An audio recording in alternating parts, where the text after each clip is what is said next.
Ah là là, quelle journée mes amis, quelle période pour être fan de catch. Aujourd'hui c'est mon anniversaire et la WWE m'a offert potentiellement l'un des meilleurs cadeaux possibles. Vous savez, il y a 5 ans quand j'ai démarré la chaîne Dr Wrestling, j'étais un peu triste que CM Punk soit parti comme ça du jour au lendemain en 2014 et je m'étais dit waouh, ce serait incroyable si un jour je faisais cette vidéo sur ma chaîne pour quelques dizaines ou centaines de personnes. À l'époque je pensais pas que ça prendrait de telles proportions, où j'expliquerais que CM Punk est finalement de retour à la WWE. Eh bien mes amis, ça y est, on y est, enfin, c'est l'heure. CM Punk est de retour près de 10 ans plus tard, il est de retour à la WWE. Rendez-vous compte de l'importance de cette information. On va bien sûr y revenir en large, en long et en travers dans cette vidéo. Une vidéo qui, à la base, n'était pas prévue. Comme je vous l'ai dit en intro, aujourd'hui c'est mon anniversaire, j'étais en famille et... actualité oblige, j'ai senti qu'il fallait que je fasse une vidéo parce que j'avais trop de choses à dire et si je n'avais pas fait cette vidéo, il y aurait manqué quelque chose à ma vie. Donc c'est aussi pour ça que je suis en blouson, puisque cette semaine je pars à l'étranger, je me suis accordé quelques jours de repos après cette année très intense au niveau professionnel et donc en fait j'avais coupé le chauffage, là il fait 10 degrés dans mon appart. Je suis venu pour vous donner mon avis par rapport à ça et aussi également pour récupérer cette caméra puisque il semblerait que cette semaine je vais avoir du boulot sur Dr Wrestling pour couvrir toute l'actualité de ce retour de CM Punk. Alors la semaine dernière on a parlé d'un potentiel retour de CM Punk, je vous ai expliqué notamment les raisons de pourquoi ça pourrait se faire et pourquoi ça pourrait ne pas se faire. Ça c'est fait et donc cette vidéo est un petit peu la suite. On parlera bien sûr de Survivor Series un petit peu en fin de vidéo, mais c'est presque un petit peu secondaire par rapport à l'importance de cette nouvelle de dingue. CM Punk est de retour et ça mes amis, ça va vraiment changer les choses. Pour moi je pense qu'on entre clairement dans une nouvelle ère à la WWE. Donc un petit peu de contexte, ce matin je me suis levé très tôt après avoir un petit peu fêté mon anniversaire hier soir et je me suis dit bon on regarde Survivor Series. J'ai mis à peu près 2h30 à regarder les séries. Ce qui est bien c'est que quand tu regardes en replay tu peux zapper là toutes ces pubs là, tous ces trucs. À part la petite pub de Slim Jim avec LA Knight qui remplace Macho Man, ça c'était bien, mais tout le reste on peut globalement gagner du temps. Surtout que le pay-per-view était assez court et globalement c'était construit sur l'idée de est-ce que Randy Orton il va revenir ou pas. Oh là là, il est pas encore là. Et je me suis dit bon c'est bizarre cette espèce de faux suspense autour de Randy Orton. Est-ce que la WWE est pas en train de nous créer une espèce de fausse hype pour que la foule pop comme des dingues quand Orton allait arriver? Et je me suis dit finalement que c'était une bonne manière de faire ça pour la WWE, de maintenir un petit peu ce suspense pour avoir l'énorme pop à la fin et que eh bien les fans de la WWE ne soient pas déçus qu'il n'y ait pas CM Punk. Parce que véritablement jusqu'au bout je ne pensais pas que CM Punk viendrait. Vraiment je me disais bref non, la WWE ils ont pas besoin, même si encore une fois dans la vidéo précédente j'ai expliqué les raisons de pourquoi toutes les étoiles s'alignent pour le retour de CM Punk. Effectivement c'est ce qui s'est passé, mais globalement j'étais pas certain. Je me suis dit bon la WWE construit son show pour avoir la grosse pop pour Orton et ensuite on finit le show avec Orton qui revient et tout va bien qui finit bien. Les Survivor Series ne sont pas un grand show, un show mémorable, la carte était correcte mais sans plus et on en reste là, on fonce ensuite vers le Rumble. Eh ben non, la WWE a fait le retour de Randy Orton et a ensuite fait le retour de CM Punk. Il y avait bien sûr des rumeurs, il y avait bien sûr des espérances, vous étiez beaucoup dans la communauté Dr Wrestling à espérer le retour de CM Punk, vous me mettiez des commentaires, il sera là, il sera là, il sera là, c'est sûr. Sur Twitter, je voyais des choses assez similaires. Moi, je continuais de faire partie des sceptiques. Et eh bien, la WWE a réussi son coup. Elle a réussi son coup de garder le secret. Elle a réussi son coup de worker une bonne partie de son roster. On y reviendra par la suite. Et Triple H a réussi l'impossible. Il a fait revenir CM Punk. On en parlait encore la dernière fois. Hein, j'expliquais les cas Bret Hart, Ultimate Warrior. Des mecs qui sont partis vénères de la WWE et qui sont revenus, ça existe déjà dans le passé. Et là, eh bien, du coup, on a un nouveau cas de figure avec le Punk de Chicago. Alors, quelques informations d'abord par rapport à son retour. Le retour de CM Punk a été un secret très bien gardé, personne n'était au courant. Il semblerait que les superstars, du coup les catcheurs qui étaient dans le main event pour les Wargames aient été mis au courant juste avant de partir faire le match finalement. Donc toutes les réactions qu'on a vues post-match, et notamment celle de Drew McIntyre qui est parti énervé sans véritable explication, peut-être qu'il a juste pris un mauvais coup dans la tête à la fin du match. Pas sûr que l'énervement de Drew McIntyre soit dû au retour de Punk, mais surtout l'élément le plus important c'est cette espèce de crise de Seth Rollins là, qui a fait des gestes avec ses doigts, qui a commencé à dire des mots pas très agréables à l'idée de CM Punk quand il est arrivé. Et ce qui est très intéressant c'est qu'on voit Michael Cole, on voit Corey Graves, on voit même Cody Rhodes lui dire tranquille tranquille. Et à ce moment là je me suis dit, quand j'ai vu ça je me suis dit waouh, Seth Rollins il est vraiment énervé en fait, ça le saoule vraiment de voir CM Punk et je crois pas qu'il était au courant et donc il est énervé parce qu'il était pas au courant, Triple H lui a pas dit et donc dans ma tête je suis parti en mode mais waouh ça craint ce qui s'est passé en fait.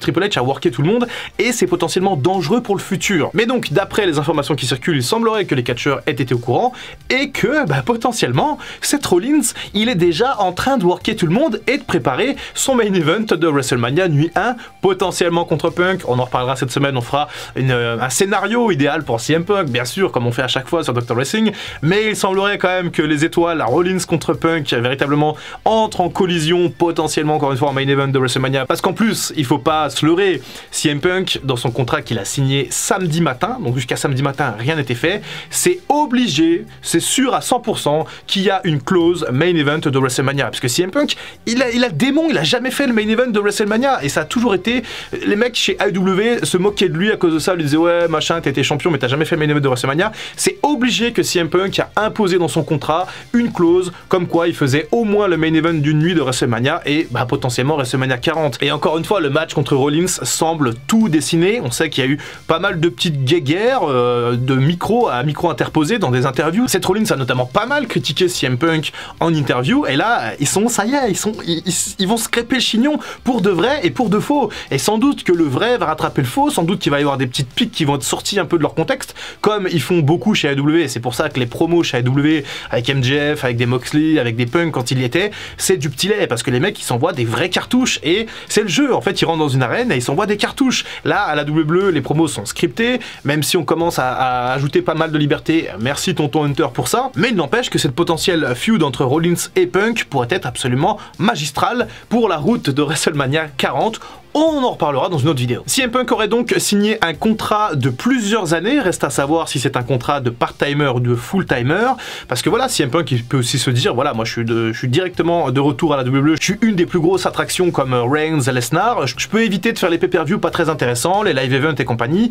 Donc voilà, pour tous ceux par exemple qui s'excitaient à l'idée de voir CM Punk à Backlash, tranquille, on n'en sait rien pour l'instant, on sait pas encore de quoi est fait le contrat de CM Punk, ça se trouve il va faire 4 dates dans l'année comme Edge y faisait, pour l'instant on verra. En tout cas, CM Punk est là, et donc comme je disais tout à l'heure, c'est sans doute une nouvelle ère qui s'ouvre, et pour moi c'est d'autant plus incroyable qu'en plus, quand j'ai commencé à reprendre un peu les vidéos de catch, là quand j'ai eu une semaine un peu off niveau boulot, je me suis dit bon c'est l'occasion, en fait je n'avais absolument aucune information, ni aucune idée du fait que CM Punk allait revenir, donc c'est vraiment une grosse coïncidence finalement, et ça me fait grave plaisir, et surtout ça me motive grave, et là je pars à l'étranger, je prends ma caméra, et s'il y a le moindre truc à Raw, la moindre news, le moindre truc, on fait des vidéos, comme il y a 2 ans quand je faisais des vidéos dans les bois ou des trucs un peu loufoques, parce que là c'est reparti, et en plus de ça après route de WrestleMania, Royal Rumble, Backlash en France, mais il faut être là les gars, et d'ailleurs pour les vrais fans de pro wrestling, je vous prépare une petite surprise début janvier. Bref, quelle période pour être fan de catch, et je vous garantis qu'il y a beaucoup d'anciens fans qui ont lâché l'affaire, qui ont vieilli, qui ont 30 ans, qui ont des gosses, qui se marient, voilà, quelle idée, qui vont revenir, ils vont revenir ces mecs là, parce qu'ils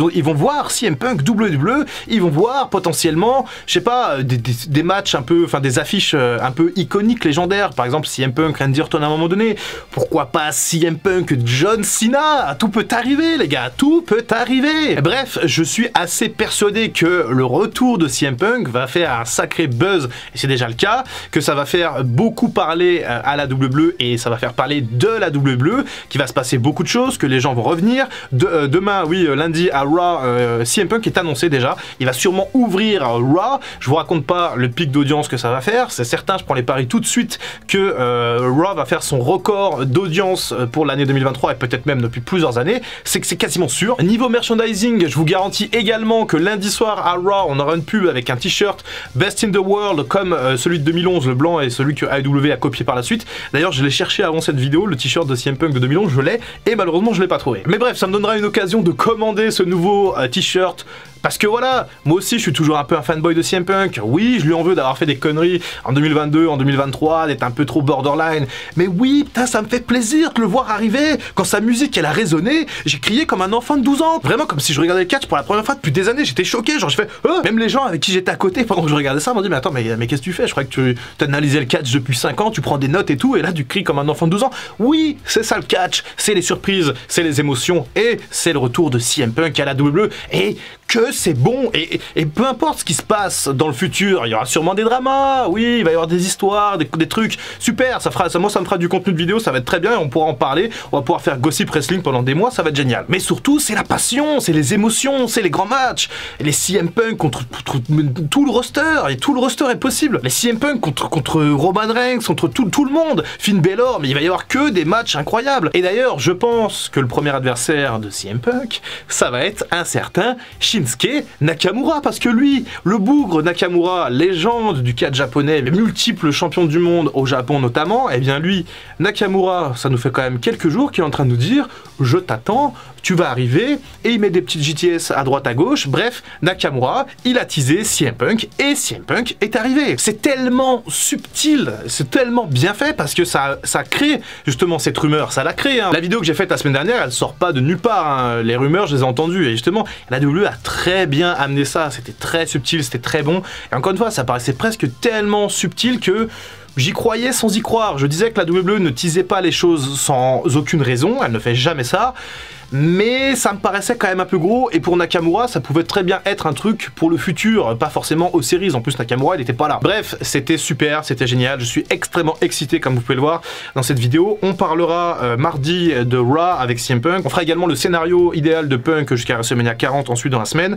Cette semaine, il y a également 2 vidéos que j'ai déjà tournées qui vont sortir, qui ont un peu rien à voir, ça va être un peu bizarre, mais c'est un nouveau type de vidéo, une nouvelle playlist. Vous savez, comme il y a plusieurs playlists normalement dans la page d'accueil de la chaîne, ça fait longtemps que j'ai pas regardé, mais normalement, je suis assez sûr que ça devrait vous plaire. Bref, Dr Wrestling repart de plus belle, on va peut-être aller chercher les 40 000 abonnés, il va falloir récupérer tous ceux que j'ai perdus cette année en étant inactif, c'est pas grave, parce que c'est du plaisir avant tout, on va continuer de partager, on va continuer de s'asseoir, enfin je vais continuer de m'asseoir autour du feu et de parler de catch avec vous, et bien sûr je continuerai de lire vos commentaires avec grand plaisir. Un petit mot quand même sur Survivor Series avant de vous quitter, comme je dis tout à l'heure, c'était bof, moi j'aime pas les wargames, donc effectivement je trouve que les wargames c'est une succession de trucs très cohérents, mais qu'on attend tous, avec des spots qu'on connaît, qui sont toujours les mêmes, c'est-à-dire un mec qui saute de la cage, en l'occurrence Io Sky chez les femmes, quelques petites batailles de regards. J'ai bien aimé la petite bataille d'ego entre McIntyre et Damian Priest, entre Seth Rollins et Cody Rhodes aussi, bref, c'était regardable, mais effectivement, ce retour de CM Punk vient effacer tout le reste, et notamment le retour d'Orton,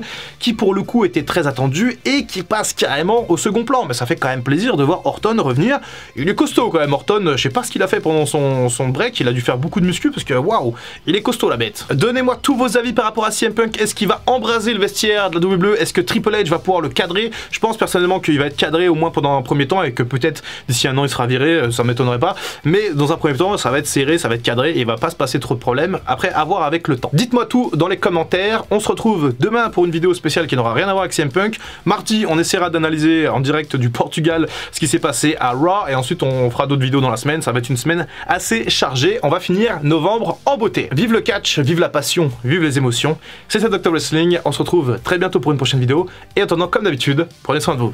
I can feel the blood creeping up from the heathens. Got will, got fight, got pride, got reason. If they wanna go eat, then you know I'm gon' feed them. If you're coming for me, hope you're ready for a demon.